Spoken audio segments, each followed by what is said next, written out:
Welcome to the Peace of Wellness podcast. My name is Kirsten Larsen, and I am your host. I am bringing two men with different backgrounds and different perspectives together to talk about a topic. Today's is actually one I'm super excited about because I feel like it's a rare thing in today's day and age. We'll be talking about fidelity, and both of these gentlemen are married here in Las Vegas, and so I will let them introduce themselves and share a bit about themselves. So we'll start with Malik. Hello, world. My name is Malik Hassan. Originally from Chicago, Illinois, Southside kid, born and raised. Just got to say that. 28 years of age. Decided to, move to Las Vegas because I joined the military. Served about 8 years, United States Air Force. Separated from the military and still reside here in Vegas. Ended up starting a nonprofit organization by the name of Changing the Narrative and just been serving the community ever since. Okay, I love it. And you have been married for how long? I've been married for 2 years. Okay, 2 years. Relationship has been how long? 6 years. Okay. Six and a half years. Okay, perfect. And then what is your superpower? What makes you special and unique? I would say my superpower would be that I can read energy really well. I feel like I picked up on it as a kid. Mm-hmm. I was always kind of been able to like read people's energy, and I knew when I wasn't supposed to be somewhere, when I was supposed to be somewhere. Mm-hmm. I've always had a good read on people's intentions. Sure. And I can always really get a good fix for what somebody stands for. Yeah. Without them even opening up their mouths. I think not only did that serve you well when you were growing up, I'm sure it serves you definitely well in the shark entrepreneurial world of Las Vegas, Nevada. For sure. Growing up, it was more so a survival mechanism. Exactly, yeah. But now I can direct the energy in other places. Yeah, that's good. Well, thank you. And Michael? My name is Mike McNeely. I'm 48 years old. Been married 14 years. Mm-hmm. Moved to Las Vegas in 2019. Family was here. Kids were getting a little bit older. Cousins were here, so we were coming out for all the holidays, and the kids didn't want to go back, so we just made a decision before they got too old and started making friends like it's time to move. So moved here 5 years ago. I'm a special ed teacher. I teach high school at Western High School. Yeah. Okay. Yes. I love it. And so I have to say that Shayna was one of my first friends in moving to Las Vegas 5 years ago, Michael's wife. And you guys have been married for how long? We've been married for 14 years. Yes, 14 years. And then what is your superpower? Wow. I would have to say my superpower, I believe, would be just the ability to discern. Like Malik said, like being able to pick up on intentions, motives, being able to hear what people are saying that they're not saying. Sure. And just being able to decipher information that's thrown in my direction. Yeah, reading people and situations. Yes. I wouldn't be surprised, like Malik said, if that was kind of born out of, a childhood or where you grew up. 100%. Yeah. Yes. Growing up in Nebraska, that skill that was nowhere to be seen or heard. So It's been later in life that I have had to exercise that a little bit better. But to jump into our topic of fidelity, the reason that I wanted to have these two gentlemen here today is because I wanted to talk about really like the choice of being faithful. I know that commitment happens between two people often, right? But that doesn't mean necessarily that the choice to remain faithful follows. And people's commitments look a lot different, especially in 2024. It's interesting because a conversation that I had with a good friend of mine several years ago was that, dating and being married and having serious commitments is really different than it used to be because of our accessibility to people, Like we have the ability to access our past people, our present people, and who we think we might have a chance with in the future, right? And no time in history has that been possible, where like back in the day, you had one landline, right? Yeah. And if you broke up with that person, they moved, you never heard or saw from them again. Like, it's so interesting how different that was. And, I'm not going to call some man and have his wife pick up, right? Yeah. So it's just such an interesting difference with really what we face today, because we have so many options, or at least the illusion of options, So I'd be curious to start with you two, just with the basics of like, what does fidelity or being faithful mean to you besides or beyond just the physical component? Yeah.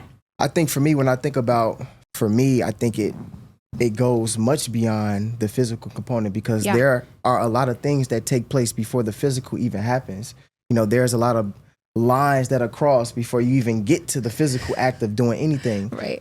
So when I think about that aspect, I think about the commitments and the vows that I made to my wife, Tiara.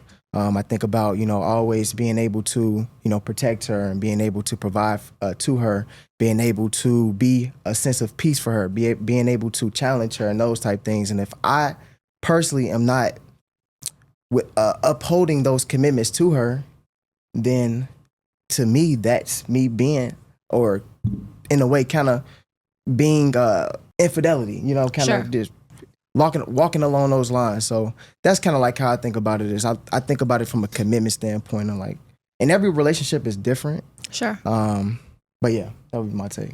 So I'm curious, what actions or behaviors do you match to those things, though? You're saying like, I'm committed, but what does that actually look like as far as actions or behaviors outside of the physical piece? Yeah, I think you're talking about the actions that I have myself? Like that you're choosing to have in reverence to your wife. I think the big one is having integrity. And that goes beyond my wife per se. That's just me as an individual, being a man of my word. Sure. That isn't something that I really didn't pick up on that. I mean, you hear it all the time growing up, but I really didn't start to embody that until I became a young man and started to take my life more serious. And I wanted to be, impeccable with my word, but having integrity. And I think just having integrity will keep you out of a lot of trouble. Having integrity will help you stay committed to those commitments that you make to whoever. Sure. So. Okay. Well, thank you. What about you, Michael? This real talk, right? All right. So this is my second marriage. My first marriage lasted 6 years. Well, relationship lasted 8 years. Marriage was actually around 5, but I was unfaithful. And like Malik said, the actual physical act didn't take place until probably 6-8 months after it actually began. Sure. And it actually began with just small conversations that are inappropriate. Yeah. Yeah. but you're not doing anything. Right. You're just friends. Right. And that always leads to I think the way we work, it will naturally lead a place, for more. And then you get to a place where I didn't really intend to be here, sure, but I'm here. Yeah. And I believe at that point, it's just the amount of willpower it would take to walk away from the situation. It's just, so when you ask, what does it look like? I think it looks like protecting my wife's heart. When I think about, that's what I think about, protecting her heart. So, I've learned to put up, I know myself. Yeah. I've learned to put up boundaries. I'm not friendly with females. We can be friendly and cordial, but I know me and too much conversation, I could be sucked in or drawn in through the relational part of it. Yeah. And knowing that about myself, I keep, if it's a professional relationship, I keep it professional. Yeah. It's crazy. I've made the choice. I don't have female friends. I don't need them. Yeah. So, yeah, I would say protecting her heart is what I feel like that's what fidelity looks like. Yeah. Making sure that she's not worried about anything. Yeah. I love that. I think I really like your point too, as far as oftentimes it starts with these small things. It's like tiny little cracks, and it's not just like bust open, here we are physically together, right? It really is starting with little conversation and some jokes, and then those are inside jokes. And then it's, and it seems innocuous for a lot of people at first, but those tiny cracks, like to your point, inevitably lead to something much larger. Yeah. And it takes time. And that is what can really break another person's heart as well. Like looking back and seeing this much time has passed and all these little things added up. Right. And so I really like that point. And I feel like, Malik, I'm sure you feel similarly in that, really, it's like your duty as a husband to be protecting, Tiara's heart, and what actions does it take to do that? Or like, what decisions are you making on a day-to-day basis to do that? Because Michael is saying, like, I'm not having female friends and I'm keeping conversation short, and not that it necessarily has to be that for everyone, right? Like, that's what works for him and Shayna, but what does that look like for you? I think he brought up a very good point when he talked about boundaries. Yeah. So just like having those established boundaries, which can be, I guess you could say a bit difficult, especially when you're dwelling in the professional world. Like myself, I do a lot of networking. Yeah. A lot of networking with very driven young women. Yeah. But I have those boundaries, to the point where it's, I have two phones. All right, I have a personal phone and I have a business phone. Not everybody gets my personal phone number, so I have that separation. Yeah. All of the female friends that I have in my life are my wife's friends. Sure. Yeah. They kind of go through her, but they're my friends too. But they're my wife's friends, and I would say those boundaries. But I would say really just being accountable, just making sure you're being accountable for everything for all of the actions that you're taking. One of the things that I learned is everything that I do has a outcome behind it, or has a result behind it.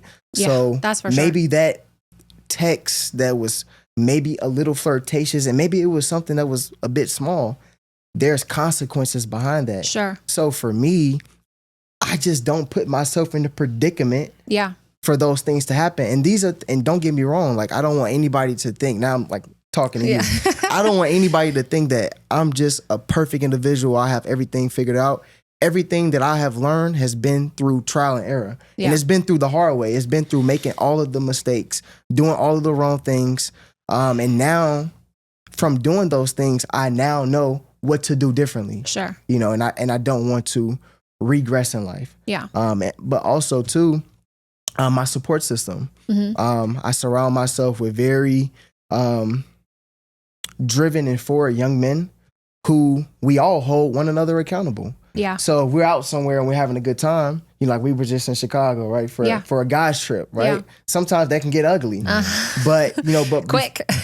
But before we came, we laid ground rules. Yeah. Hey, we're not gonna do this. We're gonna, we're gonna do this. Hey, let's hold each other accountable. Not everybody's in a serious relationship. Yeah, not everybody's in a serious relationship, but we vowed to one another to hold one another accountable. And there were instances that came up, but we held it down for one another. I actually think that that's a great point too. It really does impact us who we are surrounding ourselves with. Mm-hmm. And I know groups of men that are, they're friends with people that are doing things that they don't necessarily agree with, but they're still spending time with them, And I know that it's extremely difficult. I understand that it's really tough to let go of friendships of 20 years and 15 years and 10 years, when a person has kind of outgrown those behaviors or those, I don't know, like, I guess behaviors of their friends. However, who you are around and the material you take in, like everything on social media, everything that we are getting a barrage of 24/7 is really kind of feeding our minds. Right. And so it is going to impact us at a certain point. 1,000%. So what Michael had said is with this first marriage and relationship, you had been unfaithful. And so moving forward, going into your second marriage, what really changed? Like, how did you make the decision, to yourself, not just to Shayna, but like to yourself that you were going to do differently? I guess what prompted that? Yeah.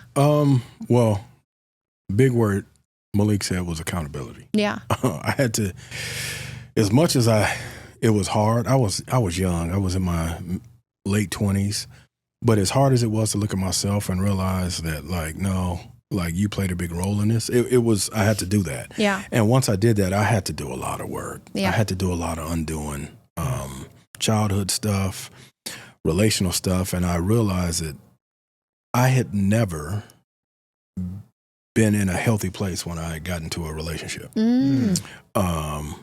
So I had to basically detox from relationship. Sure. And I learned a lot of things about myself. I was 28 before I actually was friends with a female where I didn't want anything from her. And I didn't know that. I didn't know that every female friend I've ever had, it wasn't just friends. It was not just friends. But even that's why I realized today I don't need, because my friendships could be satisfied through my male circle. And so, and my wife provides everything that I could need from a female. Like I said, and it's not to say that I don't, again, my female friends are my wife's friends. Sure. I don't, have relationships that, we text or we talk and it's, and if there's ever a situation where it's like that, she's included in it. Yeah. But I think what changed was just recognize I needed to get healthy. Yeah. And I don't care what the situation is. Infidelity always falls on the person that's unfaithful. I don't care what's going on. Could another person contribute to that? Maybe, but at the end of the day, it was my lack of character, my lack of integrity that led me to do something that I shouldn't have done. Sure. And so taking accountability for my part helped me to get to a place emotionally, mentally, where I could actually, okay, now I'm in a place where, and I don't even know if that's ever possible to be totally healthy, but I know that second time around, I was in a much better place to enter into a relationship and a marriage than I was the first time. I kind of refer to it as being unhealed versus somewhat healed. Yes. We never reach this pinnacle of fully healed, right? We're never 100% healthy and healed. However, there's some real unhealed behaviors, that we've all exhibited, right? And then there's, I've actually done some work. I've taken accountability. I'm staying true to my word and I'm moving toward more healed, right? Yeah. And so I think that that's a great point. That really a lot of people are jumping into relationships and having and making so-called commitments, right? They'll say the words, but they're not necessarily thinking about how the actions really have to follow. Yeah. And so something that you had mentioned just a bit ago, Malik, is that you had to do a lot of learning through trial and error as well. And so if you would talk a little bit about that, kind of what that trial and error was, but then also how you similarly made a decision to do differently. Yeah. Well, I have to take a step back and just talk briefly about my upbringing. Yeah. Because it'll make a lot more sense. Me, Southside kid, there's a certain narrative that is created for young men in that community, and the people within that community, they play into that narrative. And I was very much so a product of my environment. Yeah. I had a lot of unhealthy role models growing up, a lot of negative influences, and I listened to a lot of the things that the older gentlemen were telling me, which was, have multiple girlfriends and stuff like that. If I went to one of the older guys growing up in my community and said, I just got one girl, and I'm like, what? That was frowned upon. Sure. Right? So growing up, I thought that's to be a man. That's what you had to do. A young man. You had to have multiple girlfriends. and whatever. If this is what you're told and you see, it's just kind of naturally what follows. 1,000%. Sure. And this is my life. This is my world. Yeah. Right? I wasn't exposed to other. Of course. Even the people that I was exposed to that were in relationships, they weren't even healthy relationships. Sure. But I had that. I played into that, and as I got older, I was never really. I think all of the relationships that I had, I was never faithful in any of those relationships. Yeah. Like looking back at it, it looks like wow, like it's kind of disgusting, but that's just what it was. Yeah. And at the time, the sick thing is, I was proud of that. Yeah. I used to hold myself to that standard. Sure. I was the ladies guy, and other guys knew it. And I was like, I had the Movado, Yeah. like this is me, And it got me into a world of trouble. Yeah. I missed out on a lot of, I feel like, great friendships with a lot of young women because, I messed them over, Sure. Unfortunately. But it was through all of that foolishness that I went through during that stage of my life is when I realized, you know what? You talk about being this kind of individual or creating this kind of life for yourself, but the actions that you're doing currently are not going to lead you to to having that life. Right. To actualizing that life. And I had to do some soul searching. Yeah. And tell myself, you know what? You got to do some things differently. You got to really do some inner work. Yeah. And what I did, we talked about environment. I completely detached myself from social media. Mm-hmm. Another big influence that I realized was having a toll on me was the music that I was listening to. Yeah. Unfortunately, a lot of the music within black and brown communities, it's like, rap and hip hop. And the artists, they're talking about, either like drugs or clothes or, women or sex or whatever. And I didn't realize that stuff really kept me on a certain frequency. Yeah. And I had to detox myself from that. And when I detoxed myself from that, I was able to kind of come from up under that rock and like, wow, okay, it's a much bigger world out here. And I can actualize the life that I want to live if I continue doing things that's progressive for my future. Was there something that actually prompted this awareness for you? Or, was it just kind of a matter of... Yeah, no, it was definitely an event. Yeah, I have to ask because here I am. I'm like eating this all up. Yep. Yeah. Okay, so where did this beautiful realization come from? It happened, so myself and Tira, we met. My wife is, she's in the military. We met while we were deployed. Mm-hmm. We were away. We were in Kuwait. She was like my talk about a bonding experience. She was like what we call my deployment boo.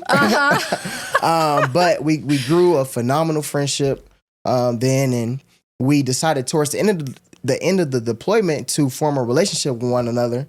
And we probably were together for a month. I got back home, got back to the States, went back to his ways, went back home for R&R and got into some trouble. But just to say it plainly, I cheated on her. Mm-hmm. We were girlfriend, boyfriend. 1 month in, I cheated on her. And came back, acted like nothing happened, right? Because naturally, I was used to doing that. Because you're not problematic, right? I thought I was a player, right? And the unfortunate thing was I took her to a birthday trip to Jamaica. Mm-hmm. Went to Jamaica. We were having a phenomenal time in Jamaica. And maybe the second before the last day, the girl that I cheated on her with, slid in her DMs. Slid in her DMs and was like, "Hey." I almost thought she caught a flight and popped up on y'all. So at least that didn't happen. She slid in her DMs and was like, "Hey, I know you having a great time. But let me ruin that for you." And completely ruined the trip. Yeah, of course, right. In the trip, during the trip, she couldn't wait. Right. Oh my gosh, she couldn't wait to break her heart. But no, she definitely didn't wait because I was posting all of this stuff. All these happy times, and she said, "Oh no, so not on my watch." The young lady did that, and and thank God she did, honestly, because that really changed into my life. But the vivid moment that I had was on that plane ride back from. Just imagine still being in a foreign country. Yeah, she just found out that the guy, that she loves, did this to her. Yeah. And we're sitting next to one another on the same flight. Yeah. Right. We have to do everything. She's go about through ready to throw you and out, the whole process. out the window. Right. And I'm sitting on this flight, and I had so much just, like the pity. Like, oh, you're a horrible guy. And how could you do this? And in that moment, I don't know what it was, but in that moment, I was like, no way, why are you beating yourself down? This is the opportunity for you to better yourself. Yeah. I don't know where this came from. And I wrote a poem. I kid you not. I wrote a poem. I still have the poem to this day. I wrote a poem that kind of embodied what I was feeling in that moment. Wow. And after that poem, I ended up meeting this older brother, and it was through me meeting that brother and essentially had the conversation. It's a drawn out story, so I'll give you the very short version. But I met the brother, and he was like, hey, like, you seem like a pretty driven young man. He was like, what kind of music do you listen to? And I told him rap, hip hop. He was like, yo, you got to cut that out. Start listening to some books, podcasts, audiobooks, things of that nature. And he was like, look, I'll challenge you. I'm very competitive myself. Mm-hmm. He's like, I'll challenge you. Go 1 year without listening to any of that rap foolishness. Wow. Just read books, podcasts, audiobooks, and come back and tell me how much your mindset has shifted. Wow. The first 2 weeks, I didn't do it. But I noticed, I was scrolling on my phone. I noticed the podcast app. I had never noticed it before. Of course, yeah. Funny how those things just come out of nowhere. I typed in motivation because I didn't know what to type in. And Les Brown popped up. And I listened to Les, and Les was like, you got to be hungry. And I'm like, oh, I'm so far behind the curve. Wow. But after that, it was night and day. I did a complete 180. Wow. And, just to sum it back up with Tierra, she moved out. We were living together. We had just moved in together. Wow. She moved out, and she was living with her friend. And for about 2 to 3 weeks, I went to that house that she was staying at, and I just knocked on the door. Every when I got off work, I would knock on the door, and she would come to the door, and she'd be like, what? And I'm like, hey, you okay? She'd be like, yeah. And I would get in my car, drive off. I did that for 3 weeks. And I would bring like flowers and stuff.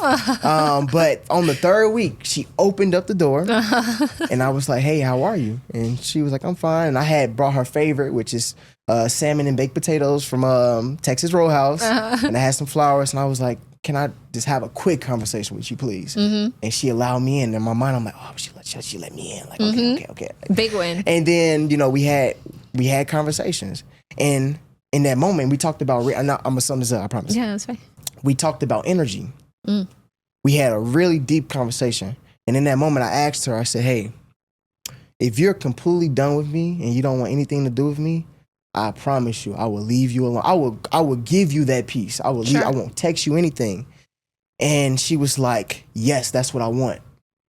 And I looked in her face and I said, you're lying. Right. I was so connected to her in that moment. Yeah. I felt her energy, and her energy was saying one thing, but her words were saying something else. Of course. And I said, The hurt said something. Yeah. I said, hey, you're lying. And she says, yeah, you're right, I am. And we hugged. And shortly after, we ended up, it was a process, but we ended up getting back together, and, Yeah. Well, the rest is history, I guess. Right. The rest is history. I love that. I love, too, the topic of really, again, like what we're consuming, because I think just in what I know of Michael and Shayna, they are super, super careful and protective of what they're consuming, who they allow in their lives. I'm one of the lucky ones that snuck past, huh, Michael? But no, I think that one thing I've just always been really impressed with, which again, I'm getting it through Shayna because she's my good friend, but I'd love for you to talk a little bit about just really how protective you are on what you guys consume and who you allow in your lives, because I know that it's a very conscious, intentional effort. Yeah. Again. And so I'd be curious what you had to say about that. Well, now, I mean, we're so busy.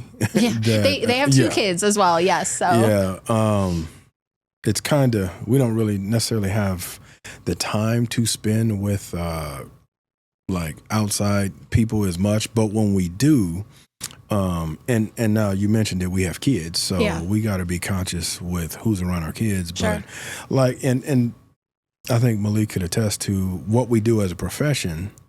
You are who you're around. Yeah. I don't care who you are. what you surround yourself with, that's what you're going to become. Sure. And so, I mean, really,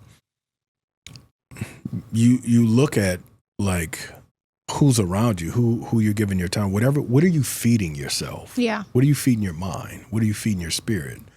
And if you recognize that these people that you spend your time with, that you talk to, that you hang with, it, if they're not on the same page, you just got to create distance. Yeah. And really, it's as simple as that. I mean, we have as adults, I think the word that's going to always come up is accountability. You can do whatever you want, but you're going to be accountable for your choices. Sure. And if you choose to spend your time and feed yourself certain things that are non-productive, produce bad thoughts, that unhealthy. Yeah, anything unhealthy, you have to deal with the consequences of what that brings. Yeah. And that's on, like, I'll never sit here and say, don't listen to this music, don't watch this. But like, I 100% agree with Malik. Whatever you are taking in, it's going to influence you. Yeah. There's no way to get around that. Yeah. So if you're okay with the outcome, then make the choice. And once I think that in education, one of the things that we do at my school is we start at the back and then we work backwards. So, we create the test before we do the lesson. You need to know where you want to get. Where you're headed. Once you realize where you want to get, now I know what to do in between. The steps to get there. And I there. feel like as individuals, we need to figure out the end. Yeah. What is it that I want? What is the life that I want? What do I want my relationship to look like? Once I figure that out, the decisions in between are kind of laid out because there are certain choices you make that will not lead you to this end. Yeah. You can't want to be rich, but in between you're making bad financial decisions. They don't add up. Yeah. And if you start with knowing you want to get there, it's going to determine or dictate what you do in between. Yeah. So to answer your question, anything that I feel like is unhealthy for me or my wife or my children, we just don't do it. And sometimes it's sometimes it's family. Yeah. Sometimes it's people you've known your whole life. Yeah. You just have to create distance. So I love a couple of things there. I end up talking with a lot of my coaching clients about limiting contact with certain people. It's really, really tough to cut out, right? Like cut out family or friends that have been around for a long time. And I know that a lot of people really struggle with that for a million reasons, right? But it's also possible to limit those relationships, and limit the amount that you're really interacting with those people. So that's one. And number two, to your point, I think that just again, like what we're consuming and how we're operating within that is great. However, I think that too, we're also human. And so again, I know you're both being great about like having boundaries and being protective and all that. But I'm curious, and I feel like this might just be a question that, someone in the audience would potentially have is, what do you do if temptation does arise? Like if there is a person who's particularly persistent and you're not necessarily putting anything out there, but it's just kind of coming to you, Can I share a story, please? Yeah, go for it. It's so funny you bring this up because so in the military, one of the things that I did was risk management. And it's one of the things that I do now professionally. You have to know how to manage risk, right? A risk is something that could potentially happen. An issue is something that is already happening, taking place, and you have to take immediate action to rectify that, right? So with the risk management, we talked about the accountability piece, right? So I'm going to share a quick story. Recently was from Chicago, right? Brought a group of young men to the city. And of course, right, the guys don't want to just do business conferences all day, right? When the nighttime comes, they want to hit the streets and party, of right? Course. It's a mixed group of guys. Not everybody's married, right? So me as the host, it's up to me to show them a good time. So, you know, I had some stuff lined out. We ended up going to a club and, you know, we get the section. You know, you get the section, you know what that attracts, right? So we end up with a section full of young women, right? Naturally, right? We're all good-looking brothers too. But you know, everybody's having a good time. But it was this one particular young lady that was just very, very pushy. Yeah. Right. And you know, I had my ring on, and all the other married guys. It was only like 2 other ones. They had their rings on, but she didn't discriminate. You know, she was pushy on everybody, right? Right. So then she was going home with somebody. Okay? She brought that foolishness to me, right? And you know, she was younger than me, I could tell, and she was a sister. And I'm like, you know what? She said something to me that was very inappropriate, and essentially what she said was that she didn't care that I was married. She still wanted to, and I'm just like, okay, that's just crossing the line, right? Yeah. So what I did was, instead of being nasty or just kicking her out of the set, whatever, right? Because I'm like, you know, I'm very much so into like mentorship and stuff like that. Yeah. So I was like, you know what?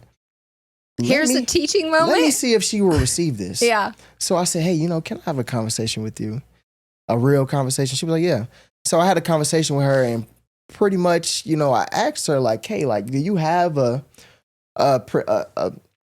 perception of your head of what, like, an ideal guy that's perfect for you? And she was like, yeah. I was okay. I was like, hey, would that guy be with somebody like you, pushing up on married men? And she was like, no. Wow. You know? So I was like, well, do you think the things that you're doing now are going to lead you to having that kind of guy? Yeah. You know, because I was like 9 times out of 10, I probably am that guy. And I was like, I'm gonna be honest with you. And I told her with the utmost respect. Yeah. Guys like me, we aren't attracted to that. Of course. You know, like we're not attracted to that. Your guy wouldn't be attracted to that. And I just wanted to give her that. And we left it on a beautiful note. She completely received it. I love that. It wasn't a back and forth. And, yeah. And, you know, she did her thing for the rest of the night. But, you know, I was glad that I was able to because I was kind of questioning if I wanted to do it or not, but I was glad that I did do it. But I think you have to sum it back up to the question that you asked, you have to have like controls in place to whereas you can mitigate certain risks. Yeah. And for me, one of my controls is kicking into like that mentor type persona that I have. You know, 'cause I have many different personas. Sure. You know, I didn't expect to be in that persona at the club. Sure. But it came out, and I'm glad it did. Yeah. Because it ended up creating a beautiful experience, at least for me. I mean, that will always resonate with me. I've never done anything like that before in that capacity. But, you know, it could be, you know, just surrounding yourself or making sure that the guys around you are solid. That could be your control. Oh, for sure. To mitigate risk or whatever the case may be. Like, you know, another one is, you know, I have the 2 phones, right? So, you know, I categorize people. Yeah. You know, hey, this person is business. This is more personal. Sure. You know, so maybe having those kind of controls, but, you know, that's kind of like how I look at it. I love that. And I really like that you were actually really kind of pushed to address it. Not in a negative or harsh or condemning way. You know, you looked at it as an opportunity to have a real moment with her. And with another person, it could have gone left. Sure. You know, sure, it definitely could. It could have. Definitely in that environment. For sure. Yeah. Right. You know, like alcohol is involved and Lord knows what else. But you know, felt compelled to do it, and it was received really well. And like, what a lovely moment, really, you know, that could be incredibly impactful for her. Who knows? But to your point, you know, it's possible. I'm curious too, for Michael, if there are situations where, you know, a person is particularly persistent and you actually because you guys again have described putting controls into place, mitigating risk, all this stuff, but some people will push that boundary. So I'm curious if you have felt the need to address something as well, or kind of how you responded to that? I'm 48. It's been a minute. I don't have, but again, knowing yourself, and I know what I know of me, it's much easier at the beginning. So I just cut it off before before it becomes difficult, because I know the more you entertain it, the more time you spend playing with it, it gets much harder. And I learned that from earlier situations in my life. So I don't even play with it. Yeah, that makes sense. Early on, before it becomes a struggle. Yeah. I'm curious too, as we're, talking about fidelity and just being faithful to your partner. I feel like I know the answer to this, but how would you say that communication really plays into communication with your partner, really plays into, one, your ability to remain faithful, but two, just strengthening that relationship that you guys have? Yeah. I would say communication is everything. Yeah. The more you could. So I've shared some things with my wife that, again, I think I know about myself. So one of the things that I shared with her was, I think, me personally, I'm going to struggle with past relationships before somebody new. Okay.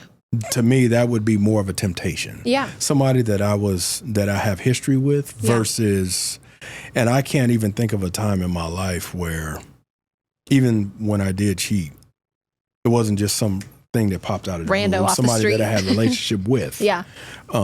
Whether it had been intimate or not, we've been in a relationship for a while. I don't know. I'm maybe wired differently. Somebody pop up today, I'm good.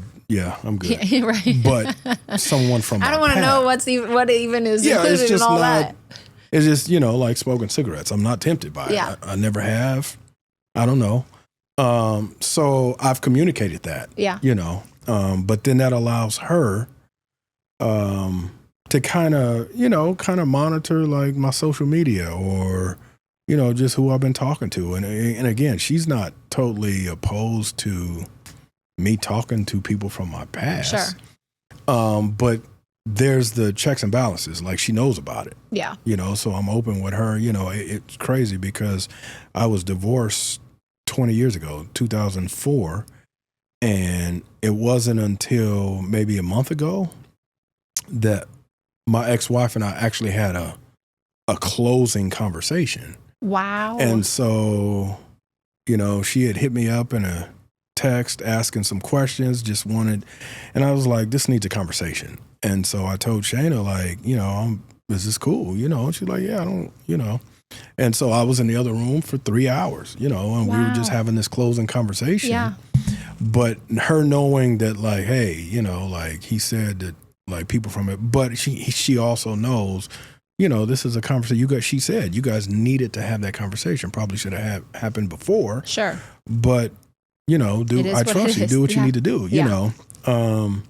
But yes, communication is, I try, and again, this could be my age. I don't have anything to hide anymore. It's just, and so, maybe I'm too honest with her. I think there are two things in this that are so incredibly important. Is number one, you're describing a level of self-awareness that a lot of people are not operating out of. Yes. Mm-hmm. Like, self-awareness is so critical and crucial, and you have to understand some part of yourself to know really where your pitfalls lie, right? Mm-hmm. Like the strengths, the weaknesses, we all have them. Like, and a lot of people are out here operating with no self-reflection, no awareness whatsoever. And if that's the case, please come work with me as a coach, because I would love to help you.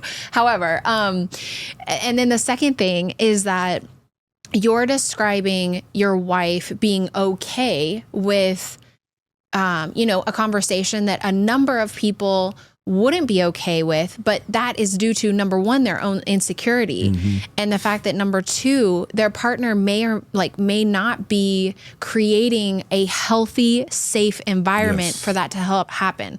Like, you have been working with her for 14 plus years to create a trusting, loving, safe environment where this conversation is not going to throw anyone haywire, right? Like, it's not going to throw anyone off because you have been working to build that. Can I speak to that? Yeah. And I think the key is recognizing we feel what we feel. And we're going to. And our feelings are okay. And the feelings are okay. It's what we do with the feelings. And I feel like, you talked about creating a safe space. She's going to feel it anyway. I'm going to feel it anyway. Sure.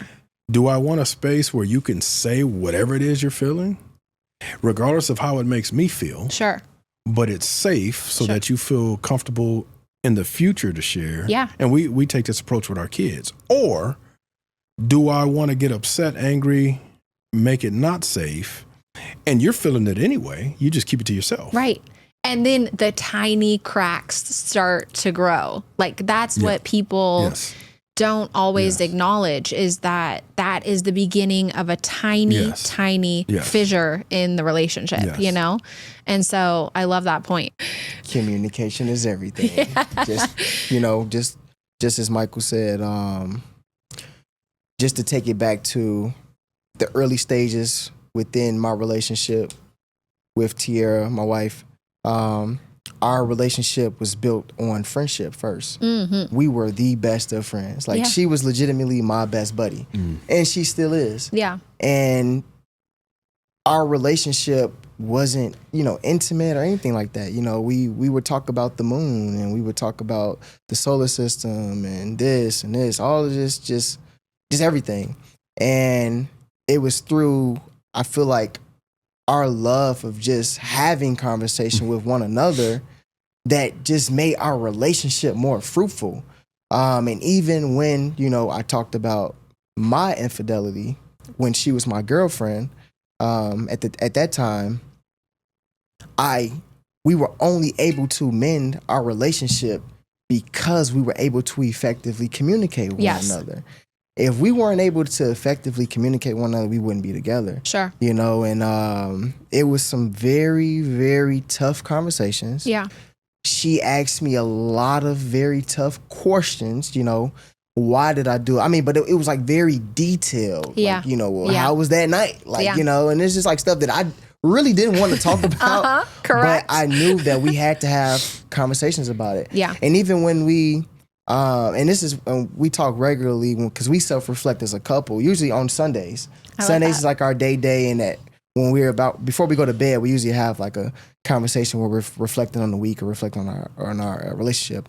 And we talk about, like, one of the things that we talk about is how much we love the fact that we can get through anything by just talking to one another. Yeah.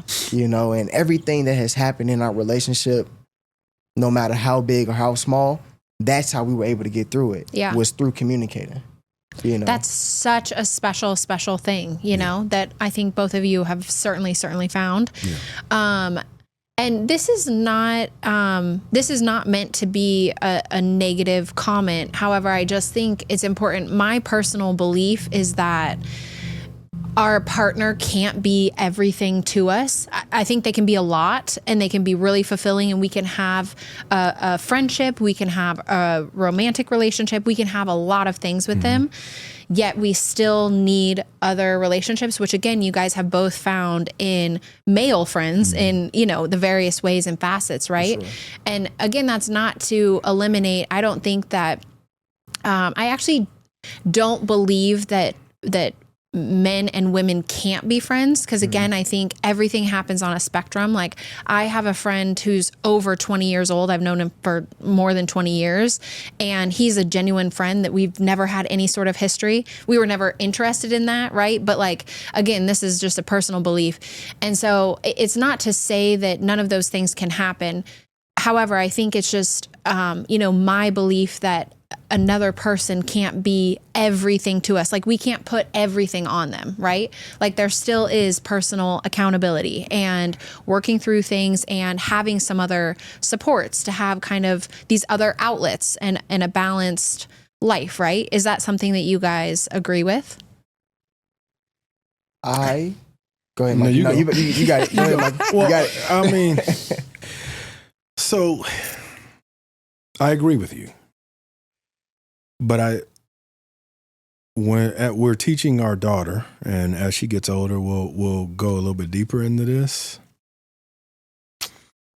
We have to understand the differences between the way males were created and the way females were created. And most females that I talk to will clearly say, I've had male friends for X amount of years.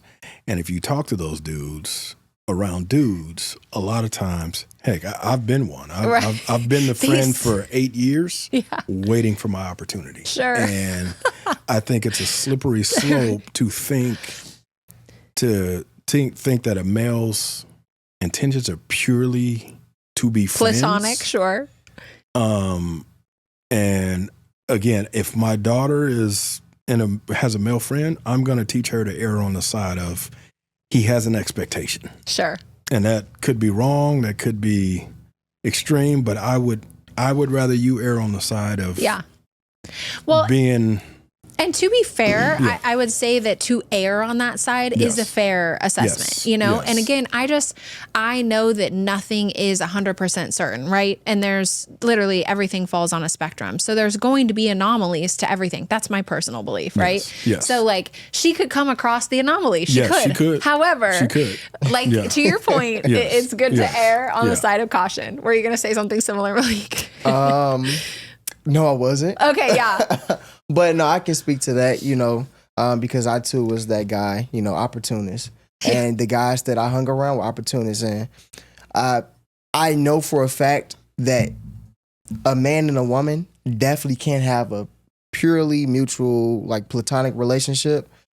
I've seen that, but I've seen more of guys just waiting their turn. Mm-hmm. Sure. You know, they're just waiting. I mean, a guy will wait for however long they need to wait. Mm-hmm. And this may be what women are just not so privy to. It so many times. You know, they're just waiting for the right circumstance. Sure. I mean, or the right situation.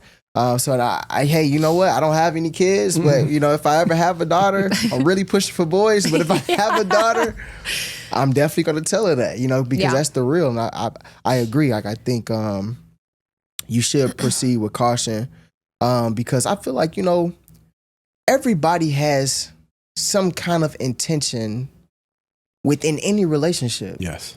You know, like to be in a relationship and not have any intention. I don't think that that's realistic. Me personally. But you're saying no intentions. So, but I feel like you're saying they have intentions to be in the relationship, but those intentions can be they can different. be platonic. Yeah. Oh, for sure. Yeah. But I'm just saying intentions in general. Yeah. You know, whether it be whatever the case may be. Sure. You know, so it's figuring out like, hey, what are those intentions? Yeah. You know, and are we in line? Yes. And that's something that I actually learned in the professional space. Yeah. Is to I will straight up ask people, hey, what are your intentions for wanting to connect with me? Sure. You know, because I have to guard myself because I have fell victim to, and when I say fell victim, not meaning like I've done something crazy, but I fell victim to professional women wanting to connect professionally, but they were really just trying to get in where they just trying to see if there was an opportunity for them to slide in. Yeah. Definitely. You know, because I'm a high value brother, I believe, you know? And, you know, so I have learned that, you know, straight up just ask people, hey, what are your intentions for wanting to do business? Or have you found that they've been honest or have they just kind of given you the runaround? Like, oh, yeah, professional connection. Yeah. Both. And some have been honest. And that's when we talked about my superpower. Yeah. Being able to read energy. Yeah. Based off of the responses and the energy that I'm getting, I can get a good fix of you can make an assessment what your intentions are for wanting to. And it's not always, you know, because they're trying to, you know, get with me or anything like that. Sometimes it's just bad business motives. Oh, sure. We live in that kind of cutthroat. I don't want to talk about that, but we do live in that kind of world. For sure. So something that Malik mentioned too is having kind of a check-in weekly with Tiara, and that being part of the foundation of your relationship. So I'm curious for both of you to share a little bit about like what truly keeps you two together and strong and on the same page. Like what conscious, intentional efforts do you do? Because, again, some people are like, oh, it's 5 years, 10 years, 20 years. Like it's been a long time that I've been dealing with this person's nonsense. Also great stuff, right? but we're dealing with their nonsense too. Yeah. And how do you stay on the same page? And again, it's not to say that, of course, we're going to have peaks and valleys and ups and downs, like any relationship between two people is not just smooth sailing. But how do you guys stay strong in that commitment with each other? I can go. For myself and Tiara, we are very good at making sure our whys are aligned. I have I guess you could say like two different lives. Mm-hmm.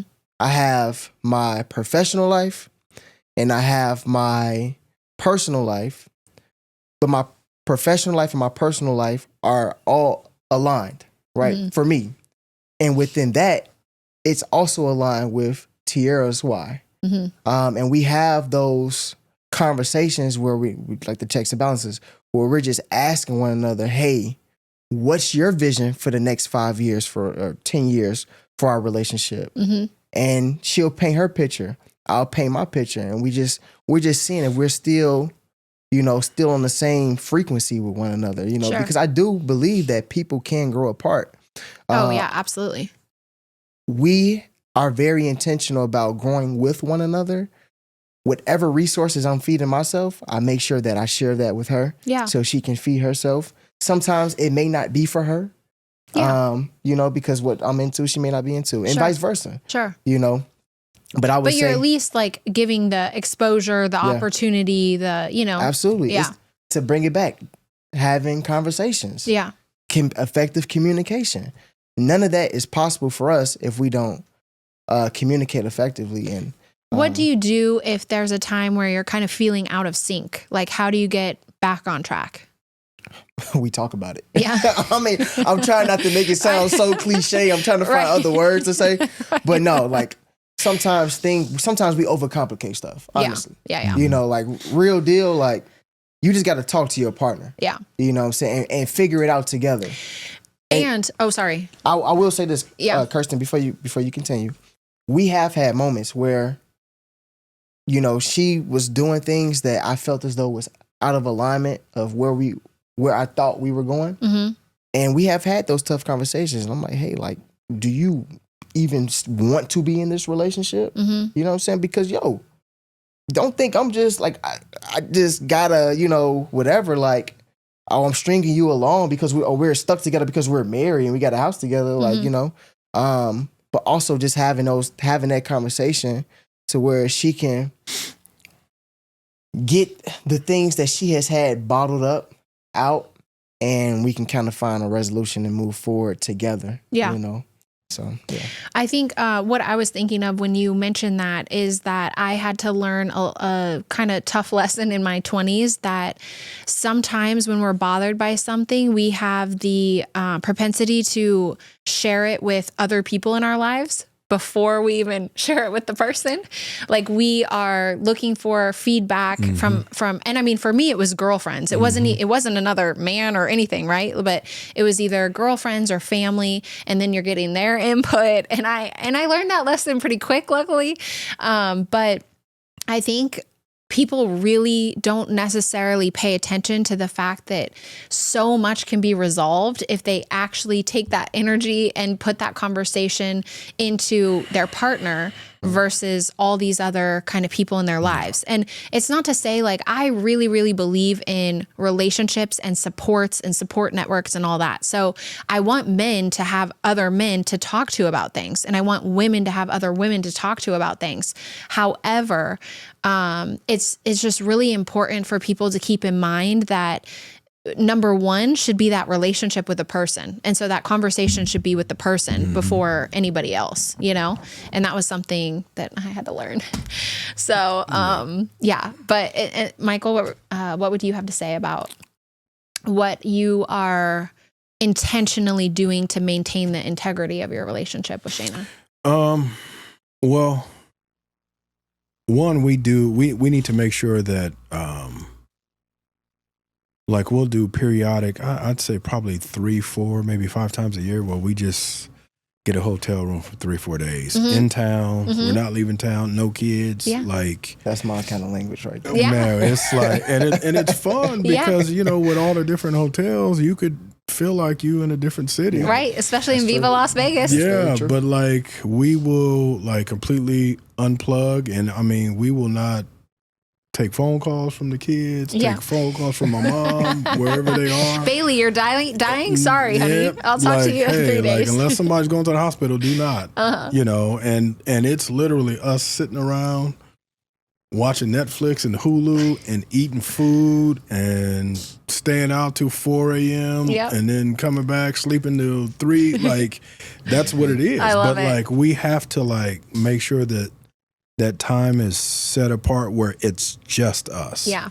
But also I think it's important that, and we're learning that not necessarily from our situation, but just from being observant of people around us, but we're learning that in-laws and family, like we're just trying to work through like, why is it that, well, that's a whole nother conversation. But bottom line, what we've come to is like, you have to understand purpose, and you have to, I think we were designed to be building, and most of our life we're working or building something, even if it's our own future or whatever.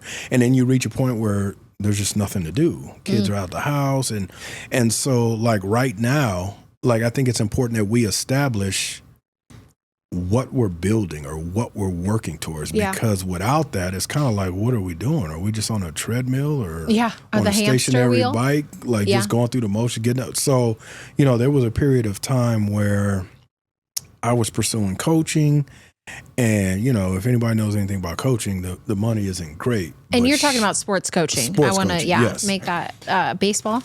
Yes. Yeah. But she was 100% never complained about what I got paid, 100% supportive.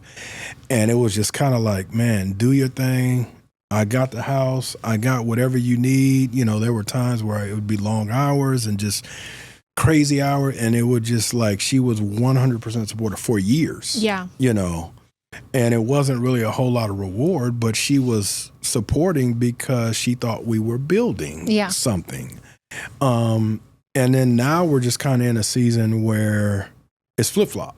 You know, she's in her master's program, but we're building and working towards something. And I'm just like, dude, I got it. Like, you know, I'm at a place where it is what it is. I'm a teacher.